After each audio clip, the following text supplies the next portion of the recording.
Hello दोस्तों, नमस्कार। मैं हूं अविनाश और आप देख रहे हैं हमारे साथ अविनाश हिंदी एकेडमी।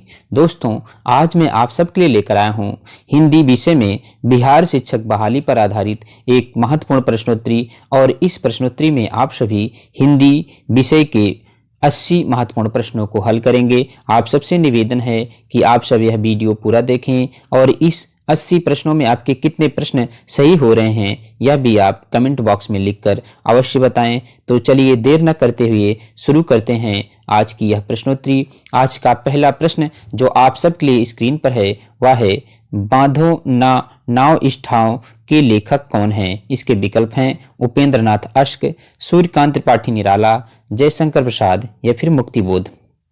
तो इसका जो सही उत्तर है वह है option number B, Suryakant Tripathi Nirala की रचना है बांधो ना नाव इस ठाव। जबकि बांधो ना नाव इस ठाव अगर बंधु इसमें भी आ जाता है तो यह रचना हो जाएगी उपेंद्र नाथ अश्क की। तो इसके ध्यान देना है, ऑप्शन नंबर बी इसका सही उत्तर है। बढ़ते हैं अगले और दूसरे प्रश्न की तरफ। प्रश्न है, सुजान चरित के रचयिता कौन है? इसके विकल्प हैं घनानंद, बोधा, सूदन या फिर मतीराम। तो सुजान चरित नामक जो रचना है उसको सूदन नामक कवि ने लिखा है, तो ऑप्शन नंबर सी इसका सही उत्तर होगा। जबकि सुजान सागर तथा सुजान हित प्रबंध नाम से घनानंद ने रचना लिखी है, क्योंकि घनानंद की प्रेमिका का नाम ही सुजान था। तो इससे हमारे मन में एक वित्त बन जाती है कि कहीं यह रचना घनानंद की नहीं है। तो इसे ध्यान देना है कि यह ऑप्शन नंबर सी इसका सही उत्तर होगा। सुजान चरित के जो रचनाकार हैं वह सूदन हैं। इसके अलावा सुजान बिलास नाम से एक रचना जो है सोमनाथ ने लिखा है, और सुजान रसखान नाम से रसखान ने एक ग्रंथ लिखा है। जबकि सुजान विनोद नाम से देव नामक कवि ने एक रचना लिखी हैं। ये सभी जो रचनाएं हैं वह रीतिकालीन रचना के अंतर्गत आती हैं। बढ़ते हैं अगले और तीसरे प्रश्न की तरफ। तीसरा प्रश्न है, पंचवटी प्रसंग काव्य के रचयिता कौन हैं? इसके विकल्प हैं मैथिली शरण गुप्त, निराला जी, जयशंकर प्रसाद या फिर केशवदास। तो पंचवटी प्रसंग नामक जो रचना है उसको सूर्यकांत त्रिपाठी निराला जी ने लिखा है। जबकि यहाँ पर ध्यान देना है, अगर पंचवटी नामक रचना की बात आए तो उसको मैथिली शरण गुप्त ने लिखा है, लेकिन अगर पंचवटी प्रसंग पूछा जाए तो उसको सूर्यकांत त्रिपाठी निराला जी ने लिखा है। तो ऑप्शन नंबर बी इसका सही उत्तर है। बढ़ते हैं अगले और चौथे प्रश्न की तरफ। चौथा प्रश्न जो आप सबके लिए स्क्रीन पर है वह है, श्रीलाल शुक्ल का उपन्यास राग दरबारी का रंगनाथ की वापसी शीर्षक से नाट्यांतर किसने किया है? इसके विकल्प हैं गिरीश रस्तोगी, कुसुम कुमार, शोभा भूटानी या फिर चौथा विकल्प है शांति मेहरोत्रा। आप सबको इन चारों विकल्पों में से सही विकल्प का चयन करना है। तो इसका जो सही उत्तर है वह है option number A, Girish Rastogi ने श्रीलाल शुक्ल की जो रचना राग दरबारी है इसका रंगनाथ की वापसी नाम से नाट्य रूपांतर किया है। बढ़ते हैं अगले और पांचवें प्रश्न की तरफ। पांचवा प्रश्न है, रहस्य पुरुष का बिंब मुक्तिबोध की कविता में नहीं है। मतलब यहाँ पर रहस्य पुरुष का बिंब मुक्तिबोध की किस कविता में नहीं है यह आपको बताना है। इसके विकल्प हैं मेरे सहचर मित्र, अंधेरे में, इस चौड़े ऊंचे टीले पर या फिर मुझे पुकारती हुई। तो इसका जो सही उत्तर है वह है ऑप्शन नंबर बी, अंधेरे में नामक कविता में रहस्य पुरुष का बिंब नहीं दिखाई देता है। और अंधेरे में कविता, मेरे सहचर मित्र, इस चौड़े टीले पर या फिर मुझे पुकारती हुई, यह सारी रचनाएं जो हैं वह गजानन माधव मुक्तिबोध की रचनाएं हैं, जिन्हें तीव्र इंद्रिय बोध का कवि भी कहा जाता है। बढ़ते हैं अगले और छठे प्रश्न की तरफ। प्रश्न है, बाजे पायलिया के घुंघरू के लेखक कौन हैं? इसके विकल्प हैं कन्हैया लाल मिश्र, प्रभाकर या फिर कन्हैया लाल ओझा या फिर कन्हैया लाल मणिकलाल मुंशी, और चौथा विकल्प है सोहनलाल द्विवेदी। तो आप सबको इसका उत्तर पता होगा। यह जो रचना है बाजे पायलिया के घुंघरू, यह कन्हैया लाल मिश्र प्रभाकर की रचना है। ऑप्शन नंबर ए इसका सही उत्तर है। बढ़ते हैं अगले और सातवें प्रश्न की तरफ।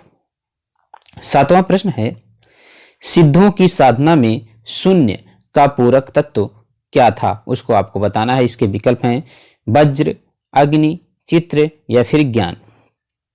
तो इसका जो सही उत्तर है वह है ऑप्शन नंबर 7 ज्ञान। सिद्धों की साधना में शून्य का पूरक तत्व ज्ञान था।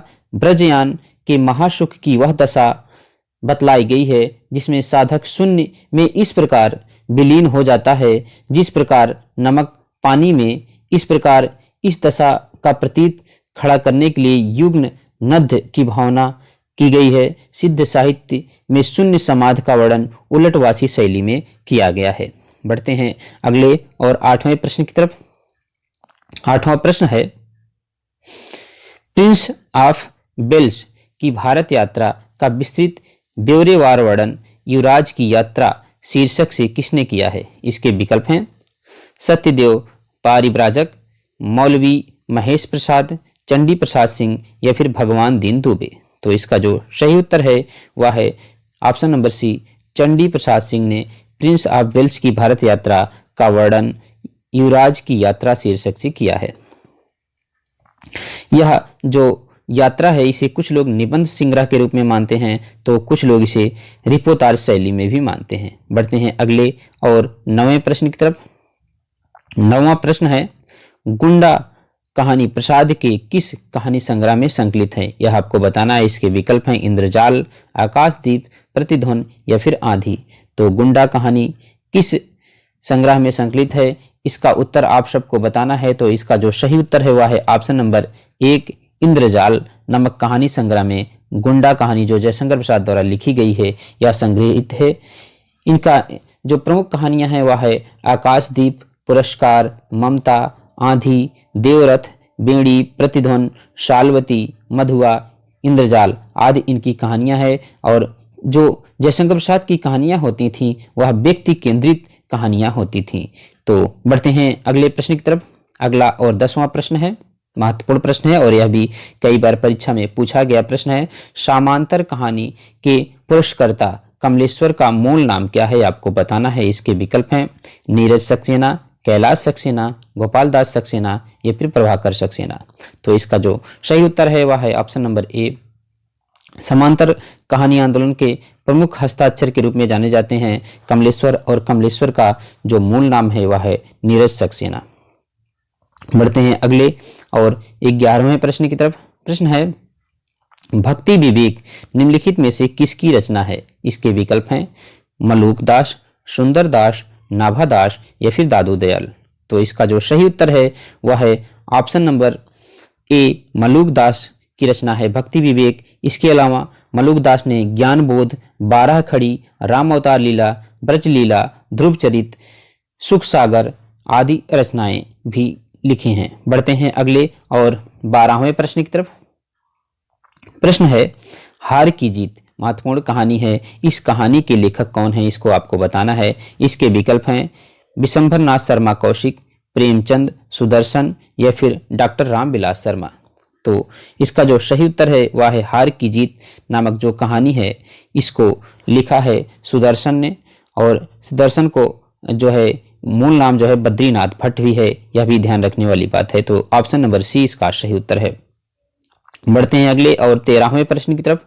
प्रश्न है, त्यागपत्र उपन्यास के लेखक का नाम बताइए। इसके विकल्प हैं यशपाल, भगवती चरण वर्मा, वृंदावन लाल वर्मा या फिर जैनेन्द्र कुमार। तो इसका जो सही उत्तर है वह है option number D, Jainendra Kumar का उपन्यास है त्यागपत्र, सुनीता। ये सब जो उपन्यास विवर्त, ये सारे उपन्यास जो हैं यह जैनेन्द्र कुमार के उपन्यास है। बढ़ते हैं अगले और 14वें प्रश्न की तरफ। प्रश्न है, भक्तमाल के रचनाकार कौन है? इसके विकल्प हैं रैदास, नाभादास, धर्मदास या फिर जीवादास। तो भक्तमाल नामक ग्रंथ को नाभादास ने लिखा है और यह भक्ति कालीन रचना है जिसमें नाभादास ने 316 छप्पे छंदों में 200 से भी ज्यादा भक्त कवियों का वर्णन किया है। ऑप्शन नंबर बी इसका सही उत्तर है। बढ़ते हैं अगले और 15वें प्रश्न की तरफ। प्रश्न है, निम्नलिखित में से किस कृति के लेखक जयशंकर प्रसाद नहीं है? इसके विकल्प हैं कानन कुसुम, ध्रुव स्वामिनी, चारुचंद्र लेख या फिर तितली। तो इसका जो सही उत्तर है वह है ऑप्शन नंबर सी, चारुचंद्र लेख जो उपन्यास है इसको जयशंकर प्रसाद ने नहीं लिखा जब बल्कि यह हजारी प्रसाद द्विवेदी द्वारा लिखित उपन्यास, जबकि कानन कुसुम जयशंकर प्रसाद की काव्य संग्रह है। ध्रुव स्वामिनी जो है उनकी कहानी है, और तितली जो है जयशंकर प्रसाद का एक उपन्यास है। बढ़ते हैं अगले और 16वें प्रश्न की तरफ। प्रश्न है, अनाम दास का पोथा शीर्षक से उपन्यास किसने लिखा है? तो इसके जो विकल्प हैं, वृंदावन लाल वर्मा, भगवती चरण वर्मा, अमृत लाल नागर या फिर हजारी प्रसाद द्विवेदी। आनाम दास का पोथा नामक उपन्यास को लिखा था, option number B, Hazari Prasad Dwivedi. Hazari Prasad Dwivedi का प्रमुख जो उपन्यास है पुनर्नवा, अनाम दास का पोथा या फिर चार चंद्रलेख, ये सारी जो उपन्यास है वह हजारी प्रसाद द्विवेदी ने लिखे हैं। बढ़ते हैं अगले और 17वें प्रश्न की तरफ। प्रश्न है, नीला चांद उपन्यास के लेखक कौन है? इसके विकल्प हैं, रांगे राघव, सुरेंद्र वर्मा, शैलेश मटियानी या फिर इनमें से कोई भी नहीं। तो आपको बताना है नीला चांद नामक उपन्यास को किसने लिखा है। इसका जो सही उत्तर है वह है ऑप्शन नंबर डी, इनमें से कोई नहीं, क्योंकि नीला चांद नामक ग्रंथ को लिखा है शिव प्रसाद सिंह ने, और शिव प्रसाद सिंह के अन्य उपन्यास हैं गली, आगे मुड़ती है, अलग अलग बैतरणी, नीला चांद। बढ़ते हैं अगले और 18वें प्रश्न की तरफ। 18वां और महत्वपूर्ण प्रश्न है, इसको आपको बताना है। अपनी केवल धार यह एक काव्य संकलन है, और इस काव्य संकलन को किसने लिखा है? इसके विकल्प हैं, केदारनाथ अग्रवाल, केदारनाथ सिंह, सर्वेश्वर दयाल सक्सेना या फिर अरुण कमल। तो इसका जो सही उत्तर है वह है ऑप्शन नंबर 4, अरुण कमल ने अपनी केवल धार नाम से काव्य संकलन लिखा है। बढ़ते हैं अगले और 19वें प्रश्न की तरफ। प्रश्न है, हंस पत्रिका के संस्थापक का नाम क्या है? इसके विकल्प हैं, जयशंकर प्रसाद, प्रेमचंद, राजेंद्र यादव या फिर अमृत राय। तो इसका जो सही उत्तर है वह है ऑप्शन नंबर बी, प्रेमचंद ने हंस पत्रिका का संपादन किया, और यह पत्रिका प्रारंभ में 1930 ईस्वी में बनारस से प्रकाशित होती थी। बढ़ते हैं अगले और 20वें प्रश्न की तरफ। प्रश्न है, निम्नलिखित में से किस कृति के रचनाकार दुष्यंत कुमार हैं? इसके विकल्प हैं, अपनी केवल धार, खूंटियों पर टंगे लोग, साय में धूप या फिर युगधारा। तो इसका जो सही उत्तर है वह है ऑप्शन नंबर सी, साय में धूप, जो गजल संग्रह है इसके लेखक हैं दुष्यंत कुमार, जबकि अपनी केवल धार अभी हमने पढ़ा, इसको अरुण कमल ने लिखा है। खूंटियों पर टंगे लोग सर्वेश्वर दयाल सक्सेना ने लिखा है, जबकि युगधारा नामक रचना को नागार्जुन ने लिखा है। बढ़ते हैं अगले और 21वें प्रश्न की तरफ। प्रश्न है, निम्नलिखित में से किस कहानी के लेखक प्रेमचंद नहीं है? इसके विकल्प हैं, बड़े घर की बेटी, मिस पद्मा, ठाकुर का कुआं या फिर छोटा जादूगर। तो इसका जो सही उत्तर है वह है ऑप्शन नंबर डी, छोटा जादूगर नामक जो कहानी है इसको प्रेमचंद ने नहीं बल्कि जयशंकर प्रसाद ने लिखा है। तो ऑप्शन नंबर डी इसका सही उत्तर होगा। बढ़ते हैं अगले और 22वें प्रश्न की तरफ। प्रश्न है, चंपू काव्य के भेद हैं। इसके विकल्प हैं, विरुद्ध तथा कपालक, विरुद्ध तथा कुलक, विरुद्ध तथा ब्रज्या, विरुद्ध तथा करंभक। आपको बताना है कि चंपू काव्य के कौन से भेद नहीं हैं। तो इसका जो सही उत्तर है वह है ऑप्शन नंबर भेद हैं। तो इसका जो सही उत्तर है ऑप्शन नंबर डी, विरुद्ध नामक काव्य का जो भेद है वह चंपू नामक काव्य का जो भेद है वह विरुद्ध तथा करंभक है। यह गद्य पद्य मिश्रित शैली होती है चंपू काव्य, और विश्वनाथ ने विरुद्ध तथा पता नहीं है।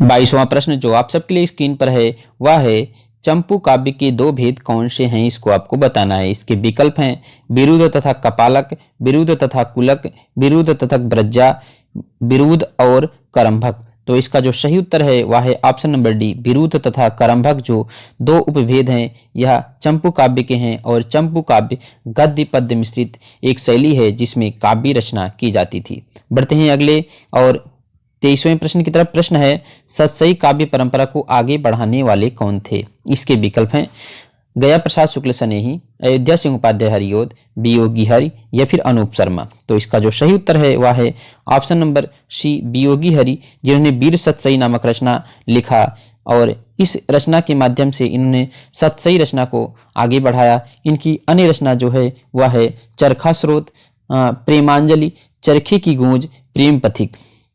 बढ़ते हैं अगले और 24वें प्रश्न की तरफ। 24वां प्रश्न है, एलियट का मूर्ति विधान भारतीय काव्य शास्त्र के किस तत्व के तुलनीय है? इसके विकल्प हैं साधारणीकरण, रीति, विभावना व्यापार या फिर प्रतिभा। तो इसका जो सही उत्तर है वह है ऑप्शन नंबर बी, साधारणीकरण जो सिद्धांत है वह एलियट के मूर्ति विधान सिद्धांत से मिलता जुलता है। तो ऑप्शन नंबर ए इसका सही उत्तर है। बढ़ते हैं अगले और 25वें प्रश्न की तरफ। प्रश्न है बालकृष्ण शर्मा नवीन का सर्वप्रथम प्रकाशित काव्य संग्रह कौन सा है? इसके विकल्प हैं क्वासी, रश्मि रेखा, उर्मिला या फिर कुमकुम। तो इसका जो सही उत्तर है वह है ऑप्शन नंबर बी, कुमकुम नामक जो काव्य संग्रह है यह बालकृष्ण शर्मा नवीन का प्रथम काव्य संग्रह है जो कि 1939 ईस्वी में प्रकाशित हुआ था। इसके अलावा कौशी, रश्मि रेखा तथा उर्मिला भी जो है यह बालकृष्ण शर्मा नवीन की रचना है और बालकृष्ण शर्मा को हम सभी राष्ट्रीय सांस्कृतिक काव्य धारा के कवि के रूप में पढ़ते हैं। बढ़ते हैं अगले और 26वें प्रश्न की तरफ। 26वां प्रश्न है आप सबके लिए कि काव्य संप्रदायों का सही विकास क्रम आपको बताना है कि कौन सा काव्य संप्रदाय सबसे पहले आया फिर उसके बाद। तो इस हिसाब से जो इसका सही उत्तर होगा वह होगा ऑप्शन नंबर बी, सबसे पहले जो आया वह रस संप्रदाय आया जिसको भरत मुनि नामक आचार्य ने प्रतिपादित किया। अलंकार संप्रदाय भामा द्वारा लाया गया, फिर रीति वामन द्वारा और वक्रवती कुंतक तथा ध्वनि आनंदवर्धन और औचित्य संप्रदाय की जो संस्थापक आचार्य थे वह हैं क्षेमेंद्र। तो ऑप्शन नंबर बी इसका सही उत्तर हो जाएगा। बढ़ते हैं अगले और 27वें प्रश्न की तरफ। प्रश्न है काव्य के अर्थ वैज्ञानिक विवेचन का शुभारंभ किसने किया? इसके विकल्प हैं वामन, महिम भट्ट, मम्मट या फिर आनंदवर्धन। तो इसका जो सही उत्तर होगा वह है ऑप्शन नंबर ए, वामन नामक जो आचार्य हैं उन्होंने सबसे पहले काव्य के अर्थ वैज्ञानिक विवेचन का आरंभ किया। तो ऑप्शन नंबर ए इसका सही उत्तर हो जाएगा। बढ़ते हैं अगले और 28वें प्रश्न की तरफ। प्रश्न है सिद्ध कवियों द्वारा प्रयुक्त भाषा को कहा जाता है, क्या कहा जाता है ये सब आपको बताना है। इसके विकल्प हैं डिंगल शैली, अपभ्रंश, अवहट या फिर संध्या। तो सिद्ध कवियों द्वारा जो भाषा का प्रयोग किया जाता है उसे संध्या भाषा कहते हैं। तो ऑप्शन नंबर बी इसका सही उत्तर है। अब जो सिद्ध कवियों की जो भाषा थी संध्या भाषा, इसको मुनि दत्त तथा अद्वै ब्रिज ने इसे बताया कि यह इनके द्वारा प्रयोग की गई भाषा को संध्या भाषा कहते हैं। बढ़ते हैं अगले और 29वें प्रश्न की तरफ। महत्वपूर्ण प्रश्न है और यह एग्जाम में पूछा गया प्रश्न है। साहित्य मनुष्य के अंदर उच्छलित आनंद है जो उनके अंदर अटाए नहीं अटता। ये आगे की पंक्ति है और यह पंक्ति किसने कहा है इसको आपको बताना है। इसके विकल्प हैं आचार्य नंद दुलारे वाजपेयी, आचार्य हजारी प्रसाद द्विवेदी, डॉक्टर नागेंद्र या फिर आचार्य रामचंद्र शुक्ल। तो इसका जो सही उत्तर हुए वह है ऑप्शन नंबर बी। यह कथन जो है आचार्य हजारी प्रसाद द्विवेदी का है। तो ऑप्शन नंबर 20 का सही उत्तर होगा। बढ़ते हैं अगले और 30वें प्रश्न की तरफ। संत साहित्य में प्रयुक्त वंक नाली का पर्याय निम्नलिखित में से कौन सा नहीं है? इसके विकल्प हैं त्रिकुटी, वक्र नाली, राजदंत या फिर शंखिनी। तो इसका जो सही उत्तर है वह है ऑप्शन नंबर बी, वक्र नाली। बढ़ते हैं अगले और 31वें प्रश्न की तरफ। प्रश्न है छायावाद में वक्रता का वैभव मिलता है, प्रसाद के काव्य में निम्नलिखित में से किसका उत्कर्ष मिलता है? आपको यह बताना है। इसके विकल्प हैं विदग्धता, अभिव्यंजना, चारुता या फिर चमत्कार। तो इसका जो सही उत्तर है वह है ऑप्शन नंबर बी, अभिव्यंजना। छायावाद में वक्रता का वैभव है, प्रसाद के काव्य में अभिव्यंजना का उत्कर्ष मिलता है। प्रसाद की रचनाओं में आंशु एवं कामायनी इसके ज्वलंत उदाहरण है। जयशंकर प्रसाद की प्रमुख कृतियां चित्राधार, प्रेम पथिक, करुणालय, महाराणा का महत्व, कानन कुसुम, झरना, आंशु, लहर, कामायनी, उर्वशी, वन मिलन, प्रेम राज्य, अयोध्या का उद्धार, शोकोच्छ्वास, बभ्रुवाहन आदि हैं। बढ़ते हैं अगले और 32वें प्रश्न की तरफ। प्रश्न है निम्नलिखित में से किस आचार्य ने अलंकार तथा अलंकारी में अभेद माना? अलंकार तथा अलंकारी में अभेद अर्थात दोनों के बीच में इन्होंने अलग अलग प्रकार से रख के इसका वर्णन किया। तो इसका जो विकल्प है वह है भामा, कुंतक, विश्वनाथ या फिर आचार्य रामचंद्र शुक्ल। तो इसका जो सही उत्तर है वह है ऑप्शन नंबर डी, आचार्य रामचंद्र शुक्ल। शुक्ल जी के वर्णन को विशेष प्रकार का अलंकार मानते हैं। वह रसानुकूल अलंकारों का प्रयोग ही काव्य के लिए ग्राह्य समझते हैं। उनके अनुसार वस्तु का वास्तविक स्वरूप आलंबन विभाव के अंतर्गत आता है जो अलंकार है, उस प्रकार आरोपित वस्तुएं अलंकार की सीमा में आती हैं। बढ़ते हैं अगले और 33वें प्रश्न की तरफ। प्रश्न है, निम्नलिखित में से कौन सा श्रीकृष्ण भक्ति का संप्रदाय नहीं है? यह आपको बताना है। इसके विकल्प हैं वल्लभ संप्रदाय, हरिदासी संप्रदाय, तत्सुखी संप्रदाय या फिर गौड़ीय संप्रदाय। तो आप सभी पहचान लिए होंगे इसका सही उत्तर। इसका जो सही उत्तर है वह ऑप्शन नंबर सी, तत्सुखी संप्रदाय जो है यह कृष्ण भक्ति संप्रदाय नहीं है, जबकि अन्य सभी जो संप्रदाय हैं वह कृष्ण भक्ति संप्रदाय है, जिसमें राधा वल्लभ संप्रदाय के प्रवर्तक आचार्य जो माना जाता है उसे वल्लभाचार्य को माना जाता है, जबकि हरिदासी संप्रदाय को स्वामी हरिदास ने स्थापित किया था तथा गौड़ीय संप्रदाय को चैतन्य महाप्रभु ने स्थापित किया था। बढ़ते हैं अगले और 34वें प्रश्न की तरफ। 34वां प्रश्न है, लाल तारा किस विधा की रचना है? यह भी कई बार परीक्षा में पूछा गया प्रश्न है। इसके विकल्प हैं रेखा चित्र, संस्मरण, जर्नल या फिर यात्रावृत्ति। तो आपको बताना है कि लाल तारा किस विधा की रचना है। तो लाल तारा जो रचना है यह रेखा चित्र विधा की रचना है। तो ऑप्शन नंबर ए ये सही उत्तर है। और लाल तारा जो रचना है इसको रामवृक्षी बेनीपुरी ने लिखा है। बढ़ते हैं अगले और 35वें प्रश्न की तरफ। 35वां प्रश्न है, रीति काल को कला काल किसने कहा है? यह भी एग्जाम में पूछा गया प्रश्न है। इसके विकल्प हैं आचार्य विश्वनाथ प्रसाद मिश्र, रमाशंकर शुक्ल रसाल, मिश्र बंधु या फिर आचार्य रामचंद्र शुक्ल। तो रीति काल को कला काल की संज्ञा जो दिया है वह दिया है डॉक्टर रमाशंकर शुक्ल रसाल। ऑप्शन नंबर बी इसका सही उत्तर होगा। जबकि विश्वनाथ प्रसाद मिश्र ने रीतिकाल को श्रृंगार काल कहा है और मिश्र बंधुओं ने इसे अलंकृत काल तथा रामचंद्र शुक्ल ने रीतिकाल का नाम रीतिकाल दिया है। बढ़ते हैं अगले और 36वें प्रश्न की तरफ। प्रश्न है, ठेठ हिंदी उपन्यास लिखने वाले कौन हैं? तो इसके विकल्प हैं निराला, प्रेमचंद, जयशंकर प्रसाद या फिर अयोध्या सिंह उपाध्याय हरियोध। तो इसका जो सही उत्तर है वह है option number B, Ayodhya Singh Upadhyay Hariaudh, जो ठेठ हिंदी में उपन्यास लिखे और इनके उपन्यास का नाम ही है ठेठ हिंदी का ठाठ। बढ़ते हैं अगले और 37वें प्रश्न की तरफ। प्रश्न है, केवल सूक्ष्मगत सौंदर्य सत्या का राग कहकर छायावाद का विरोध किसने किया? इसके विकल्प हैं आचार्य रामचंद्र शुक्ल, महादेवी वर्मा, सुमित्रानंद पंत या फिर अज्ञेय। तो आप सब ने इसके सही उत्तर की पहचान कर लिया होगा। इसका सही उत्तर है option number B, Mahadevi Varma ने केवल सूक्ष्मगत सौंदर्य सत्ता का राग कहकर छायावाद का विरोध किया था। बढ़ते हैं अगले और 38वें प्रश्न की तरफ। प्रश्न है, प्रयोगवाद की जन्मदात्री पत्रिका का नाम आपको बताना है। प्रयोगवाद किस पत्रिका से प्रारंभ हुआ इसको आपको बताना है। तो इसके जो विकल्प हैं वह है तार सप्तक, प्रतीक, नए पत्ते या फिर नई कविता।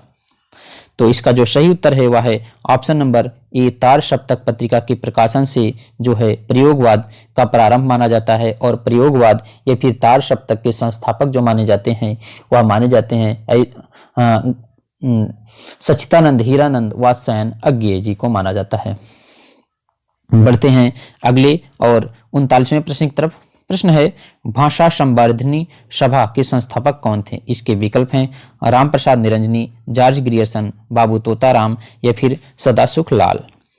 तो इसका जो सही उत्तर है भाषा संवर्धनी सभा के जो संस्थापक हैं वह हैं बाबू तोताराम। ऑप्शन नंबर सी इसका सही उत्तर है। जबकि इसी से मिलती जुलती एक संस्था है कविता वर्धनी सभा, जिसके संस्थापक माना जाता है भारतेंदु हरिश्चंद्र को। तो कहीं आपको इन चीज़ों में कन्फ्यूजन ना हो इसलिए मैं इन चीज़ों को एक साथ जोड़कर बताने का प्रयास कर रहा हूं। बढ़ते हैं अगले और 40वें प्रश्न की तरफ। 40वां प्रश्न है, किन दो साहित्यकारों ने अर्धनारीश्वर नाम से रचना की है?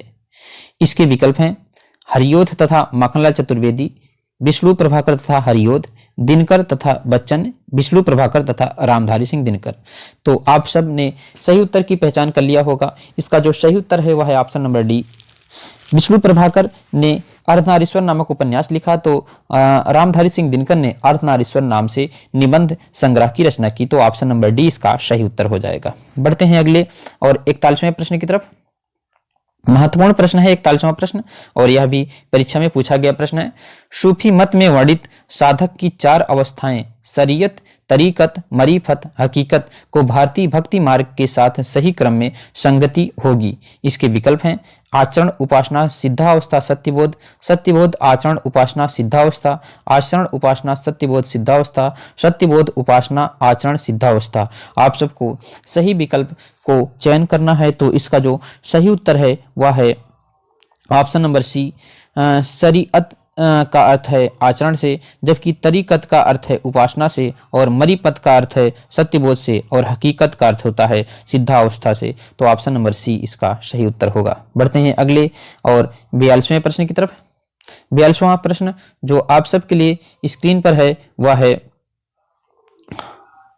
ग्रियर्सन द्वारा कृत the modern vernacular literature of northern Hindustan का हिंदी में अनुवाद किसने किया। इसके विकल्प हैं डॉक्टर किशोरी लाल गुप्त, डॉक्टर राम कुमार वर्मा, डॉक्टर लक्ष्मी सागर वार्ष्णेय या फिर डॉक्टर जगदीश गुप्त। तो इसका जो सही उत्तर है वह है option number A, doctor Kishori Lal गुप्त ने ग्रियर्सन की पुस्तक the modern vernacular literature of northern Hindustan का अनुवाद किया, और जबकि लक्ष्मी सागर वार्ष्णेय ने जो गारसद तासी की पुस्तक है उसका अनुवाद किया था, और रामचंद्र शुक्ल की जो हिंदी साहित्य इतिहास की पुस्तक नाम है उसका हिंदी साहित्य का आलोचनात्मक इतिहास। बढ़ते हैं अगले और 43वें प्रश्न की तरफ। 43वां प्रश्न जो आप सबके लिए स्क्रीन पर है वह है आंग्ल भाषा में लिखा गया हिंदी साहित्य का इतिहास स्केच ऑफ हिंदी लिटरेचर के लेखक कौन है। इसके विकल्प हैं पादरी F.E.K., पादरी एडिसन ग्रीव्ज, गारसद तासी या फिर जॉर्ज ग्रियर्सन। तो स्केच ऑफ हिंदी लिटरेचर के लेखक हैं पादरी एडिसन ग्रीव्ज। ऑप्शन नंबर बी इसका बिल्कुल सही उत्तर होगा। जबकि बढ़ते हैं अगले और 44वें प्रश्न की तरफ। प्रश्न है भारतेंदु का खड़ी बोली में रचित कविताओं का संग्रह किस नाम से जाना जाता है। इसके विकल्प हैं फूलों का गुच्छा, प्रेम तरंग, प्रेम सरोवर या फिर प्रेम माधुरी। तो भारतेंदु हरिश्चंद्र ने जो हिंदी खड़ी बोली में लिखा उनकी काव्य रचना है वह है फूलों का गुच्छा। ऑप्शन नंबर ए इसका सही उत्तर है। बढ़ते हैं अगले और 45वें प्रश्न की तरफ। 45वां प्रश्न है उत्तर आधुनिक चिंतन की एक निष्पत्ति निम्नलिखित में से क्या है। इसके विकल्प हैं एकार्थता, अनेकार्थता, सर्वार्थता, अर्थनिरपेक्षता। तो 45वें प्रश्न का जो सही उत्तर है वह है ऑप्शन नंबर डी, अर्थनिरपेक्षता। बढ़ते हैं अगले और 46वें प्रश्न की तरफ। प्रश्न है विश्वनाथ के अतिरिक्त किस आचार्य ने साहित्य शब्द को अपने ग्रंथ नाम से प्रयुक्त किया है। इसके विकल्प हैं भामा, राजशेखर, रुय्यक या फिर आनंद वर्धन। तो 46वें प्रश्न का जो सही उत्तर है वह है ऑप्शन नंबर सी, रुय्यक ने। अगला प्रश्न है हिंदी आलोचना में जातीय शब्द का राष्ट्रीय अर्थ में सर्वप्रथम प्रयोग किसने किया है। इसके विकल्प हैं भारतेंदु हरिश्चंद्र, महावीर प्रसाद द्विवेदी, डॉक्टर रामविलास शर्मा, और ऑप्शन 4 है आचार्य रामचंद्र शुक्ल। तो इसका जो सही उत्तर है वह है ऑप्शन नंबर ए, राष्ट्रीय शब्द, जातीय शब्द का राष्ट्रीय अर्थ में प्रयोग सबसे पहले भारतेंदु हरिश्चंद्र ने किया है। ऑप्शन नंबर ए इसका सही उत्तर है। बढ़ते हैं अगले और 48वें प्रश्न की तरफ। प्रश्न है आचार्य शुक्ल का निबंध चिंतामणि को सर्वप्रथम किस नाम से प्रकाशित हुआ। इसके विकल्प हैं विचार कौस्तुभ, विचार मणि, विचार वैन या फिर विचार वीथी। तो आचार्य रामचंद्र शुक्ल का जो निबंध है चिंतामणि वह सबसे पहले विचार वीथी शीर्षक से प्रकाशित हुआ। ऑप्शन नंबर डी इसका सही उत्तर है। बढ़ते हैं अगले और 49वें प्रश्न की तरफ।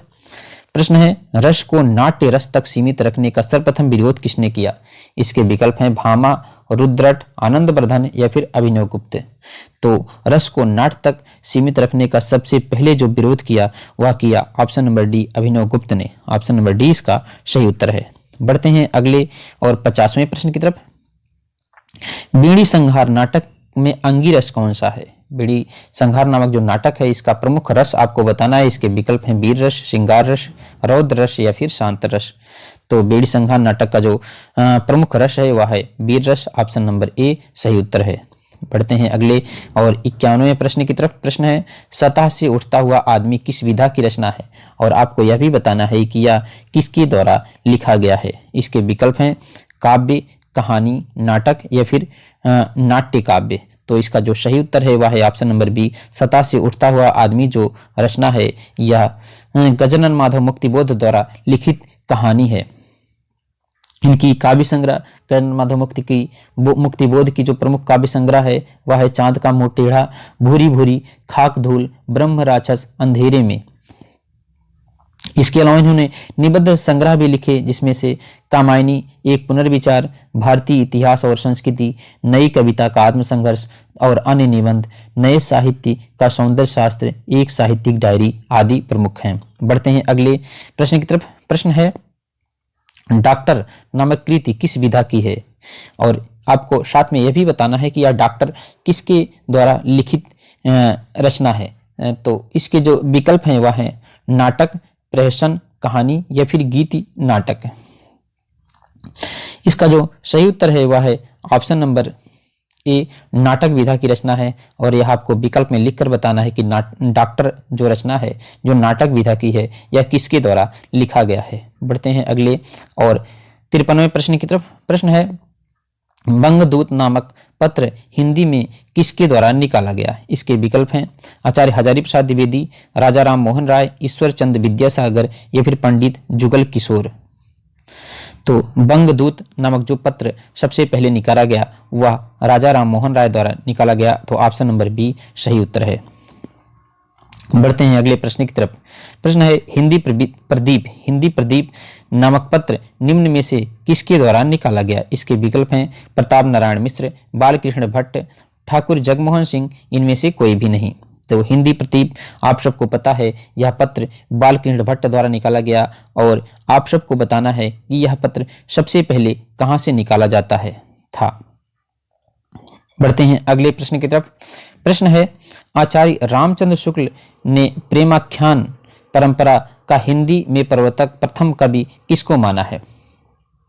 इसके विकल्प हैं कुतुबुन, ईश्वरदास, मुल्ला दाऊद या फिर अशाइत। तो इसका जो सही उत्तर है वह है ऑप्शन नंबर ए, कुतुबुन जो सूफी कवि हैं इनकी जो रचना है वह है मृगावती, जो कि 1501 ईस्वी में लिखा गया, जिसे रामचंद्र शुक्ल ने हिंदी सूफी काव्य की प्रथम रचना के रूप में स्वीकार किया है। बढ़ते हैं अगले और 56वें प्रश्न की तरफ। प्रश्न है कबीर की वाणी का संग्रह बीजक कहलाता है, इसके कितने भाग हैं। इसके विकल्प हैं 2, 3, 4 या फिर 5। तो इसका जो सही उत्तर है वह है ऑप्शन नंबर बी, कबीर का जो वाणी संग्रह बीजक है उसके 3 भाग हैं, साखी, शबद और रमैनी। अब आप सबको बताना है कि यह जो बीजक है इसको सबसे पहले किसने संकलित किया। बढ़ते हैं अगले और 58वें प्रश्न की तरफ। प्रश्न है पद्मावत में पद्मनी किसका प्रतीक है। इसको आपको बताना है, साधक का, शैतान का, परम सत्ता का या फिर प्रकृति का। तो इसका जो सही उत्तर है वह है ऑप्शन नंबर सी, पद्मावत नामक जो महाकाव्य जिसको मलिक मोहम्मद जायसी ने लिखा है इसमें पद्मनी जो है वह परम सत्ता की प्रतीक है। ऑप्शन नंबर सी इसका सही उत्तर है। बढ़ते हैं अगले और 58वें प्रश्न की तरफ। सूरदास को जीवन उत्सव का कवि किसने कहा है। इसके विकल्प हैं रामचंद्र शुक्ल, आचार्य हजारी प्रसाद द्विवेदी, पंडित महावीर प्रसाद द्विवेदी या फिर मैथिली शरण गुप्त। तो सूरदास को जीवन उत्सव का कवि जो कहा है वह कहा है ऑप्शन नंबर ए, पंडित रामचंद्र शुक्ल ने। बढ़ते हैं अगले प्रश्न की तरफ। प्रश्न है जिस काव्य पंक्ति में प्रयुक्त किसी एक ही शब्द के अनेक अर्थ हों उसमें कौन सा अलंकार होता है। इसके विकल्प हैं रूपक अलंकार, अनुप्रास अलंकार, यमक अलंकार या फिर श्लेष अलंकार। तो इसका जो सही उत्तर है वह है ऑप्शन नंबर डी, श्लेष अलंकार। श्लेष अलंकार में एक ही शब्द में कई सारे अर्थ निकलते हैं और इसलिए श्लेष का अर्थ चिपकना होता है। बढ़ते हैं अगले और 60वें प्रश्न की तरफ। अन्न को पचाने वाली अग्नि को क्या कहते हैं। इसके विकल्प हैं जठराग्नि, बड़वाग्नि, दावाग्नि या फिर दावानल। तो अन्न को पचाने वाली अग्नि जो कहते हैं उसे कहते हैं जठराग्नि। ऑप्शन नंबर ए इसका सही उत्तर है। अगला प्रश्न 61 नंबर का प्रश्न है इसमें से कौन सा वाक्य शुद्ध है आपको बताना है। सीता ने यह कहा, सीता ने यह कही और इसके अन्य विकल्प हैं सीता यह कही, सीता यह कहा।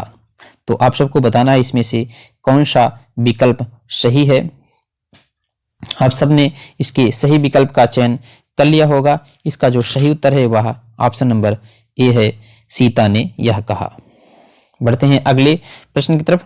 प्रश्न है, भला मैं क्या कर सकता हूं? वाक्य में भला शब्द क्या है? इसके विकल्प हैं संज्ञा, सर्वनाम, विशेषण या फिर अव्यय। तो इसका जो सही उत्तर है वह है ऑप्शन नंबर डी, भला शब्द जो है यहाँ पर अव्यय है। ऑप्शन नंबर डी सही उत्तर है। बढ़ते हैं अगले प्रश्न की तरफ। प्रश्न है, वर्णिक छंदों में किसका विचार होता है? वर्ण का, वर्ण और मात्रा का, वर्णों की गुरुता का।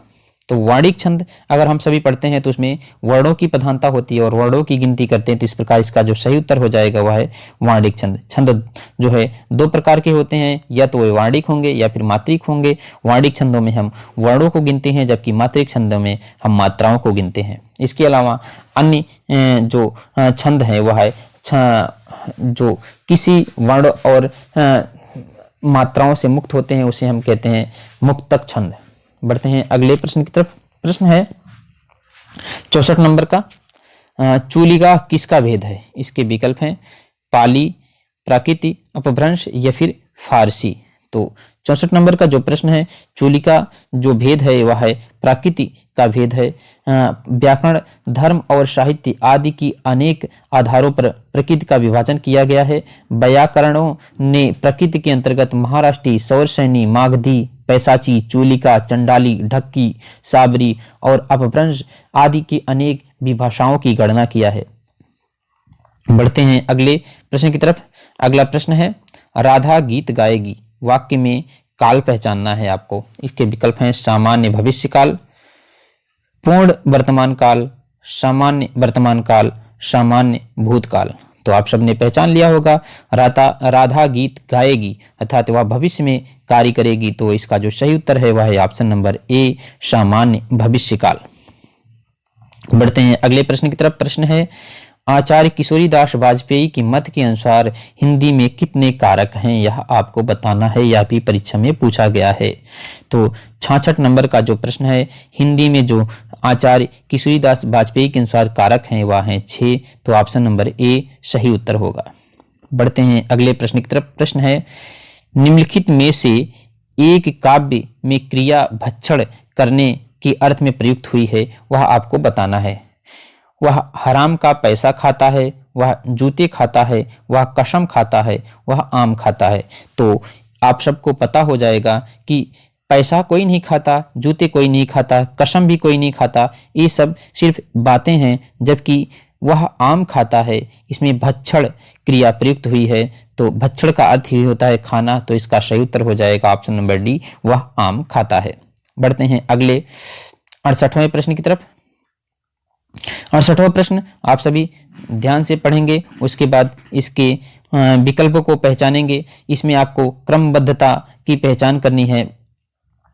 तो हम एक बार प्रश्न को पढ़ देते हैं, उसके बाद आप इसको क्रम में करके बताएंगे कि इसका जो सही विकल्प कौन सा है। जिस प्रकार दहकना है उसी प्रकार उसके स्वाभिमान का मनुष्य का धैर्य, अग्नि का धर्म पर्याय होना चाहिए। यहाँ पर पहली और छठी जो पंक्ति है वह सही है, लेकिन इसमें बीच की जो पंक्तियां हैं इसको आगे पीछे कर दिया गया है। तो इसका सही क्रम आपको पहचानना है। तो 68वें प्रश्न का जो सही उत्तर है वह है ऑप्शन नंबर सी। इसका जो सही क्रम होगा वह ऑप्शन नंबर सी होगा। सबसे पहले, जिस प्रकार अग्नि का धर्म दहकना है उसी प्रकार उसके स्वभाव, मनुष्य का धैर्य उसके स्वभाव का पर्याय होना चाहिए। तो ऑप्शन नंबर सी इस हिसाब से सही उत्तर हो जाएगा। बढ़ते हैं अगले और 69वें प्रश्न की तरफ। प्रश्न है, निम्नलिखित में से स्त्रीलिंग शब्द की पहचान करना है। धुआं उड़ता है, संध्या हो गई, भत्ता दिया जाता है, धावा बोला जाता है। तो इसका जो सही उत्तर है वह है ऑप्शन नंबर बी, संध्या हो गई। बढ़ते हैं अगले और 70वें प्रश्न की तरफ। प्रश्न है, धूसर किसका पर्याय है? इसके विकल्प हैं अश्व, मेघ, गदर्भ या फिर अजा। तो धूसर किसे कहते हैं इसको आपको बताना है। तो आप सब ने इसका सही उत्तर पहचान लिया होगा। इसका सही उत्तर है धूसर जो कहते हैं वह गदर्भ को कहते हैं, और गदर्भ जो कहते हैं वह गधे को कहते हैं। इसका अन्य पर्यायवाची जो है खर, वैशाख नंदन, रसाब, वेसर, चक्रीवान आदि है। अगला प्रश्न, हर्ष का विलोम आपको बताना है। इसके विकल्प हैं करुणा, विषाद, क्रोध या फिर कायरता। तो हर्ष का विलोम जो है वह विषाद होता है। ऑप्शन नंबर बी सही उत्तर है। बढ़ते हैं अगले प्रश्न की तरफ। प्रश्न है जुगुप्सा नामक अस्थाई भाव किसका है, किस रस का है, इसको आपको पहचान कर बताना है। इसके विकल्प हैं वीर रस का, रौद्र रस का, अद्भुत रस का या फिर विभत्स रस का। तो जुगुप्सा नामक अस्थाई भाव जो होता है वह विभत्स रस का होता है। जुगुप्सा का अर्थ होता है घृणा, अर्थात किसी चीज को देखकर जब हमारे मन में, हमारे विचारों में जब घिन आए तो वहां पर जुगुप्सा नामक अस्थाई भाव होता है। बढ़ते हैं अगले और 73वें प्रश्न की तरफ। प्रश्न है समास की अधिकता को ओज कहलाती है। ओजस्य समासस्य भूस्तम यह किसका कथन है। इसके विकल्प हैं भरत, वामन, रुयक या फिर दंडी। तो 73वें प्रश्न का जो सही उत्तर है समास की अधिकता ओज कहलाती है, यह कथन जो है वह वामन का है। ऑप्शन नंबर बी सही उत्तर है। बढ़ते हैं अगले और 74वें प्रश्न की तरफ। प्रश्न है जगदीश शब्द का सही संधि विच्छेद क्या होगा। इसके विकल्प हैं जगत धन ईश, जगत धन ईश, जगत धन ईश, जगत धन ईश। आपको सही विकल्प पहचान कर बताना है। तो इसका हम देखें तो ऑप्शन नंबर ए और ऑप्शन नंबर बी दोनों एक जैसा है। तो इसका जो सही उत्तर होगा वह होगा ऑप्शन नंबर ए, अर्थात ए और बी दोनों सही होगा। तो बढ़ते हैं अब अगले प्रश्न की तरफ। प्रश्न है बड़े बड़ाई ना करें, बड़े न बोलें बोल, रहीम मन हीरा कब कहे, लाख टके का मोल। रहीम द्वारा लिखित इस पंक्ति में बड़े शब्द का प्रयोग किसके रूप में हुआ है। इसके विकल्प हैं विशेषण, संज्ञा, सर्वनाम या फिर क्रिया विशेषण। तो इसका जो सही उत्तर है ऑप्शन नंबर बी, संज्ञा के रूप में बड़े शब्द का प्रयोग किया गया है। यहाँ पर बड़े से अर्थ ऊंचे व्यक्ति या फिर अमीर लोगों से नहीं है, बल्कि विद्वान लोगों से है। जो विद्वान लोग होते हैं वो अपनी बड़ाई अपने स्वयं के मुंह से नहीं करते हैं और वह बड़ी बड़ी बातें नहीं करते हैं। जिस प्रकार से हीरा कभी अपना मोल खुद नहीं तय करता, बल्कि उसका मोल जौहरी देखकर स्वयं बता देता है कि यह इतना ऊंचे दाम का होगा। बढ़ते हैं अगले और 76वें प्रश्न की तरफ। प्रश्न है यह काम मैं आप कर लूंगा पंक्तियों में आप है, आप किस प्रकार का सर्वनाम है। इसको आपको बताना है। संबंधवाचक सर्वनाम, निजवाचक सर्वनाम, निश्चयवाचक सर्वनाम या फिर पुरुषवाचक सर्वनाम। तो स्वयं कर लूंगा, आप कर लूंगा, तो यह सब चीजें जहां पर आए वहां पर निजवाचक सर्वनाम होता है। ऑप्शन नंबर बी सही उत्तर है। बढ़ते हैं अगले और 77 नंबर के प्रश्न की तरफ। उबटन शब्द का तत्सम रूप आपको पहचान कर बताना है।